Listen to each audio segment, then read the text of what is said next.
মানিকগঞ্জ জেলার শিবালয় উপজেলায় যমুনা নদীর তীব্র ভাঙন রোধে এবং ক্ষতিগ্রস্ত মানুষের পাশে দাঁড়াতে দ্রুত পদক্ষেপ নিয়েছেন উপজেলা নির্বাহী অফিসার ইউএনও মনীষা রানী কর্মকার।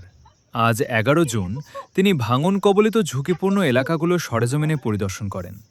পরিদর্শনকালে তিনি নদী ভাঙনের শিকার স্থানীয় বাসিন্দাদের সাথে কথা বলেন এবং তাদের দুর্ভোগের খোঁজ খবর নেন।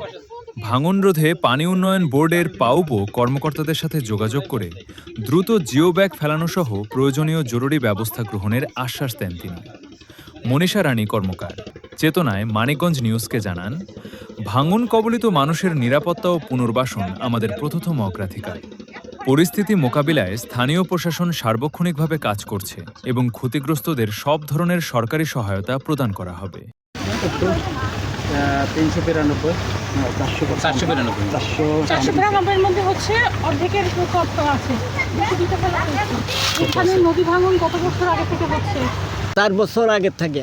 4 বছর আগে থেকে নদী ভাঙছে। হ্যাঁ, এর আগে কোনো ব্যবস্থা নেওয়া হয়েছিল? নিশ্চয় নেওয়া হয়েছিল। আচ্ছা, তারপরেও নদী ভাঙছে কি করে? ব্যবস্থা নেওয়ার পরে ব্যস্ত পড়া বেশি ভালো ওই সব ফালাইছিল না, আচ্ছা আচ্ছা কম ফালাইছিল, তাই আবার আচ্ছা। ফের ভাঙনে ধরছে। আচ্ছা আচ্ছা আচ্ছা, কতগুলো ঘর ভেঙে যেতে দেখেছেন?